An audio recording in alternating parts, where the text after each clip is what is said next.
Hoy tenemos una entrevista muy importante, así que, bueno, si se quiere presentar, decirnos su nombre y en dónde trabaja. Hola, buen día, ¿cómo están? Muchas gracias por la invitación. Mi nombre es Andrea Segovia, soy la profe de geografía. Trabajo en varias escuelas, principalmente en el Colegio del Carmen y San José, del cual recibí la invitación por parte de ustedes. Bien, Tommy, ¿qué te parece empezar con las preguntas? Número 1. ¿Qué se conoce como contaminación ambiental? Bien, hablamos de contaminación cuando un factor o un elemento, ¿sí?, actúa de manera negativa sobre nuestro ambiente. Puede ser sobre el agua, sobre el suelo, sobre el aire. Y hay que tener como una mirada en varios tipos de contaminación, sobre todo en las ciudades, en el espacio urbano, en el espacio rural y el avance de la contaminación sobre los océanos, sobre todo en estos últimos tiempos, teniendo en cuenta el gran desarrollo económico de las potencias mundiales. ¿Por qué es importante el cuidado del medio ambiente? Bien, el cuidado del medio ambiente tiene dos focos importantísimos. Poder nosotros hoy tener el derecho a vivir en un espacio sano, disfrutar de ir un día en el río y encontrar un río que esté limpio, libre de plásticos, ¿sí? Y otra cuestión muy importante que tiene que ver con las generaciones futuras. Es decir, pensar en los hijos de nuestros hijos, que también tienen ese mismo derecho de vivir en un ambiente sano y poder disfrutar las cosas que hoy nosotros disfrutamos. ¿Cuáles son las consecuencias si no cuidamos nuestro entorno medioambiental? Bien, sabemos por lo que vivimos actualmente que el planeta está pasando por una crisis climática muy importante y esas consecuencias tienen que ver con el vertido de residuos en los océanos, ¿sí? Tiene que ver con lo que nosotros consumimos, ¿sí? Y también tiene que ver con algo que no lo podemos manejar mucho, que son las empresas o las multinacionales que son las grandes productoras económicas, que al mismo tiempo van a ir a satisfacer nuestras necesidades como consumidores. Entonces hay un juego ahí entre nuestras necesidades y lo que se produce para satisfacerlas. Un juego del gato y el ratón. Exactamente. Entendido para muchos, pero hay que tener en cuenta eso principalmente. ¿Cómo actuamos nosotros cuando estamos consumiendo el producto final? ¿Cuál o cuáles son los principales culpables del daño al planeta? Bien, ahí volvemos a eso, tiene que ver con este gran desarrollo económico mundial, ¿sí? Ya también separar las necesidades, es decir, satisfacer nuestras necesidades y lo que van estas empresas a pretender como ganancias, ¿sí? Y también nosotros como consumidores, nuestro rol último.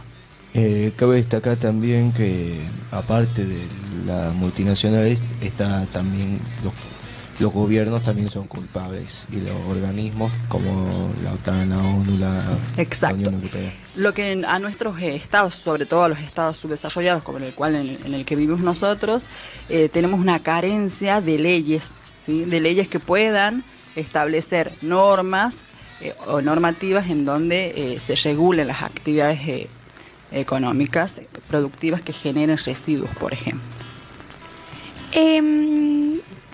Espera. ¿Creen que estamos sufriendo las consecuencias de nuestros actos? Sí, nosotros tuvimos dos eventos importantes entre diciembre y enero, que fueron las tormentas estas extraordinarias que generaron daños sobre la infraestructura, sobre las vidas humanas, que forman parte quizás de fenómenos climáticos como por ejemplo la niña o el niño, que lo deben haber ustedes estudiado alguna vez. No.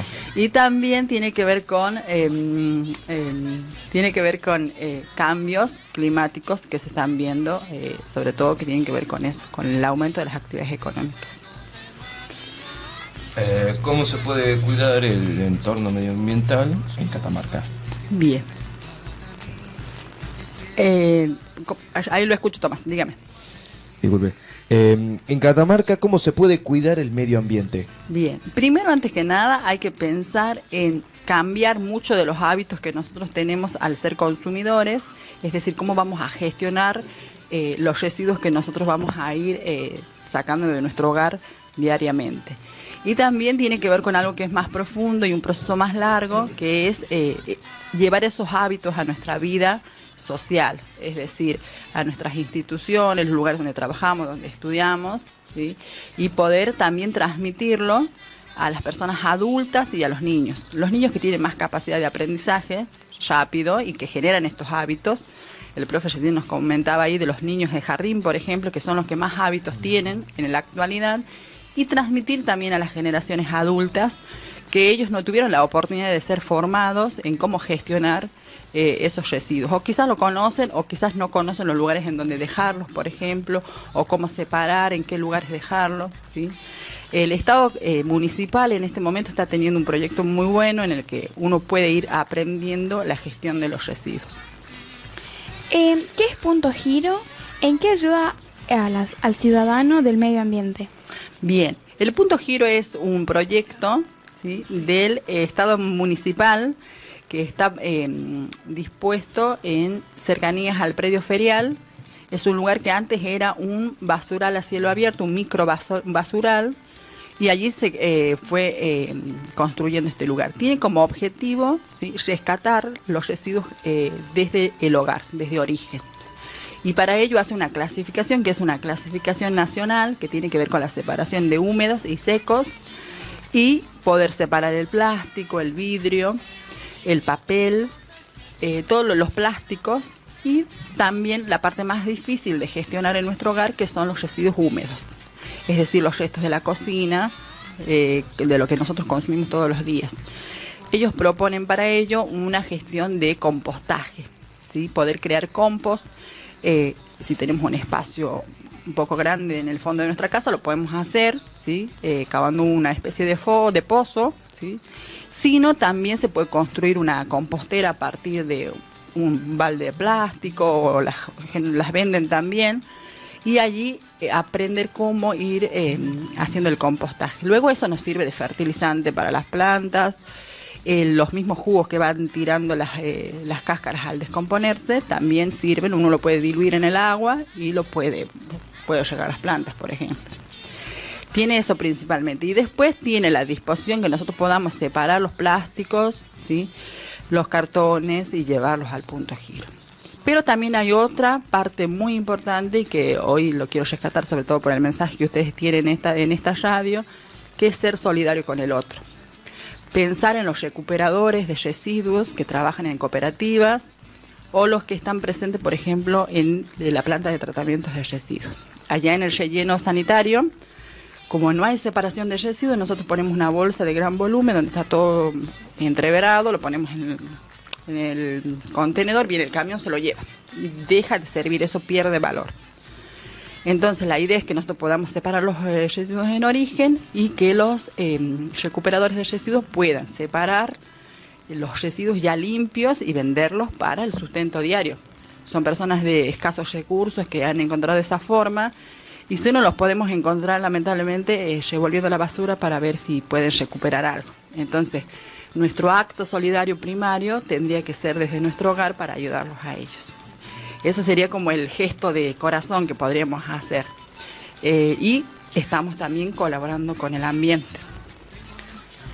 Bueno, se sabe y se tiene registro que la naturaleza, que el planeta sufrió desastres peores a los que estamos viviendo hoy en día, y que se pudo recuperar de forma natural. ¿Es posible que se produzca lo mismo ahora? O sea, que la naturaleza se recupere de una forma natural. Es posible, pero hay científicos que hablan acerca de la aceleración de las actividades humanas, y que esto podría ser más lento, ¿sí?, o con consecuencias mayores.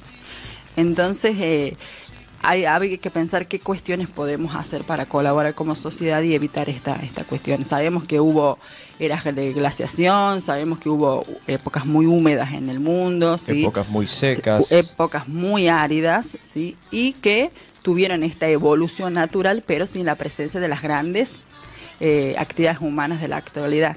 Entonces, eso nos debe llevar a la reflexión y pensar de qué manera podemos colaborar. Ustedes me dirán, bueno, profe, pero lo que podamos hacer de gestionar nuestros recursos capaz que nos sirve a nivel mundial. Porque es muy pequeño, y hay números, y hay cerca de 8.000 millones de seres humanos. Claro, exactamente. Y entonces Pero decirle a 8.000 millones de seres humanos que cuiden el medio ambiente sería imposible. claro, entonces, pero desde nuestro lugar lo podemos hacer, ¿sí? Y va a ser pensando en estas dos cuestiones que les decía hace rato, cuidar el medio ambiente y pensar en las generaciones futuras. Ese pequeño granito que no puede hacer grandes cambios mundiales, sí puede hacer cambios en nosotros, en una provincia tan pequeña como la nuestra, que aún no tiene un gran desarrollo industrial. En un país que no está en su mejor momento. Exacto. Y que está en situación bastante crítica. Exacto. Entonces, tenemos todavía algunas oportunidades de que ese granito de arena pueda ir a hacer algún tipo de cambio. Es una ciudad pequeña, por ejemplo la capital, a comparación de las grandes ciudades que tenemos en Argentina. Entonces la gestión de residuos debería de ser un poco más viable. Y todo tiene que ver con un proceso muy largo de aprendizaje, ¿sí? De participación ciudadana y de responsabilidad sobre todo. ¿Usted notó que algunos entornos naturales se adaptaron al ser humano? Exactamente. Que tiene que ver con, por ejemplo, con las necesidades que tenemos los seres humanos. ¿Y con qué más? He visto que he leído que en algunos lugares de Canadá los árboles son cada vez más difíciles de talar, que son más duros. Exacto. Pasa O que también. los mosquitos son cada vez más resistentes a lo que cualquiera les eche. Entonces hay cuestiones que nosotros podemos ver de la naturaleza que es muy sabia en esa situación, ¿sí? Muy sabia. La deforestación, o por ejemplo algunos hábitats de animales que han sido destruidos por la deforestación, ¿sí? Hay animales que han logrado poder desplazarse de sus hábitats y conseguir de alguna manera adaptarse a la alimentación que puedan encontrar. Evolución. Exactamente. Entonces hay algunas cuestiones que podemos hacer una mirada muy negativa y en otras una tanta más positiva y pensar que no todo está perdido si nosotros ponemos un granito de arena. Y la naturaleza sigue siendo muy sabia y nos enseña día a día que hay cosas que solo ella las puede manejar. La siguiente pregunta, Tommy. ¿Qué mensaje le quiere dejar a los oyentes? Bien, mi mensaje, que siempre lo hago con mis alumnos, que lo hago en mi ámbito familiar, es esta cuestión de intentarlo. Los cambios de hábito y de consumo son posibles de cambiarlo. Es un proceso largo, como siempre reitero, pero sí hacer la separación de residuos en nuestra casa y saber que los plásticos de un único uso pueden ir en una botella del amor, que yo puedo colaborar para que esa persona que la vaya a vender pueda tener su sustento diario, o que después vengan por ejemplo, en lo que se convierte en madera plástica y que se hacen en los juegos que te encontramos en una plaza. Entonces, para mí, siempre que pongamos un granito de responsabilidad sobre todo y de cambios de hábito, va a poder ser bueno para el ambiente.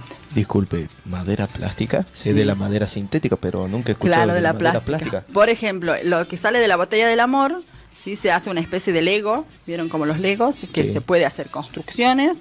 Y si no van, por ejemplo, a los que vemos como jueguitos en las plazas, que son los toboganes, las estructuras para las hamacas. No, yo he visto eso de los que están hechos de planchas de aluminio que se vuelven sartenes ardientes. Claro. Los nuevos parques que hay en la ciudad tienen esos plásticos. Es un plástico grueso, ¿sí?